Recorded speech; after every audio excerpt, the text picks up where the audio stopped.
Rachel Maddow just gave the best response I have heard to Hunter Biden's pardon, and it exposes just how hypocritical these Republicans truly are. So let's take a look at this clip. Maybe what President Biden should have done is not just pardon his son, Hunter, but name him ambassador to France, right? Maybe then the response, the criticism of the decision would be a little more muted. I mean, consider it, right?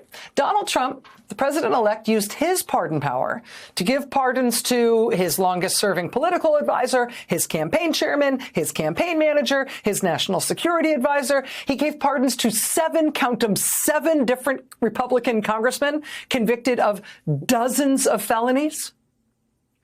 He pardoned the father of his son-in-law. His daughter is married to Jared Kushner. He pardoned Jared Kushner's father.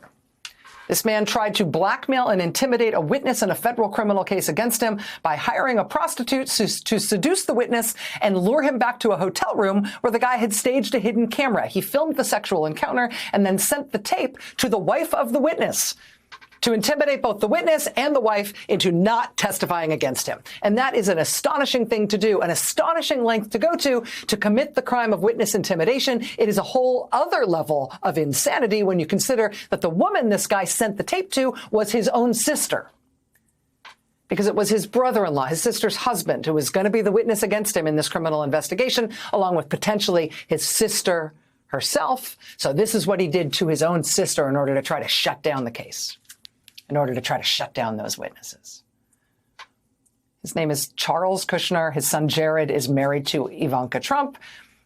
And so he got a pardon. He got a pardon. Charles Kushner served 2 years in federal prison, but then I'm sure just on the merits of the case, he got a full pardon from Donald Trump in Trump's first term. And now this weekend, Trump just named him, that same guy, that ex-con, he just announced that he will name him ambassador to France. And he did that announcement right after he announced that the father of the guy married to his other daughter, Tiffany, he will be Trump's senior advisor on the Middle East.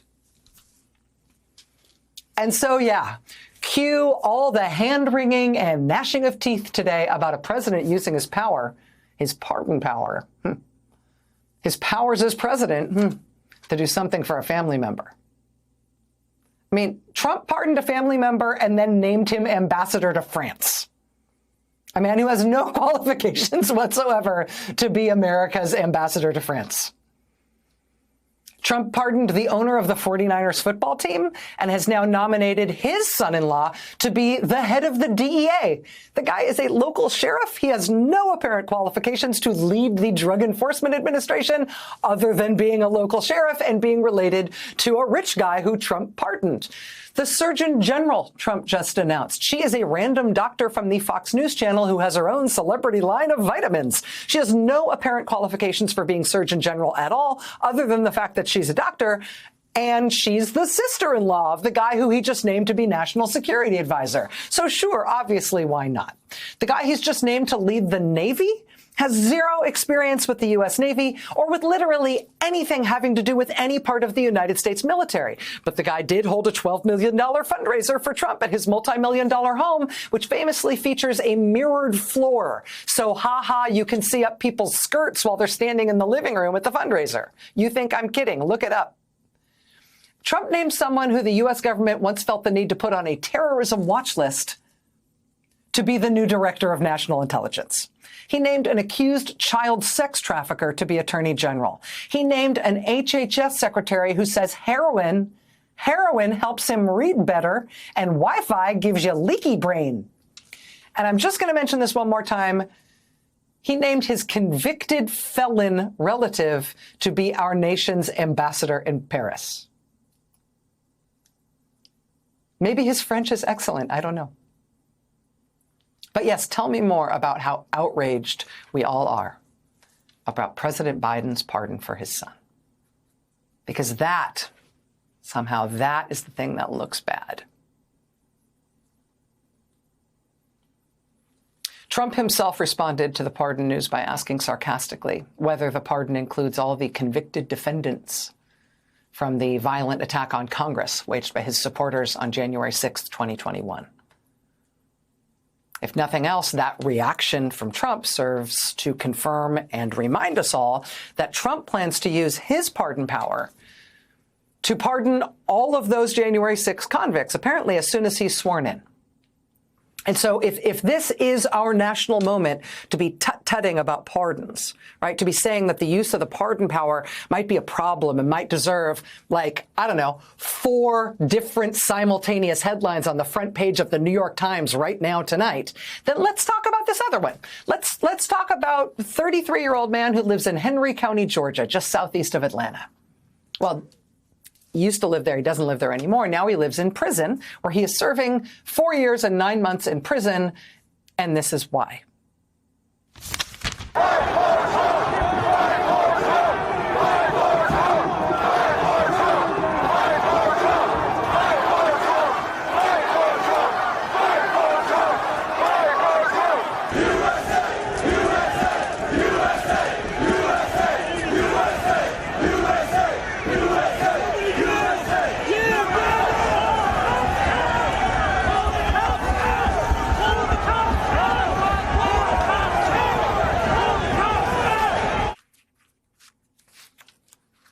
So Trump is indicating that that guy's going to get a pardon. Trump is indicating that he's going to pardon all the patriots who were convicted for what they did for him on January 6th, which presumably includes this guy, wailing away on police officers using a crutch to try to smash their faces in. I mean, this was Trump's sarcastic response to Biden's pardon announcement today. Does the pardon given by Joe include the J6 hostages? This isn't what hostages look like. This is what January 6th looked like from police officers' perspectives. And that is the behavior on January 6th. You see him here dragging a police officer down the steps of the Capitol. That's the behavior on January 6th that Trump is praising and promising to use his pardon power for.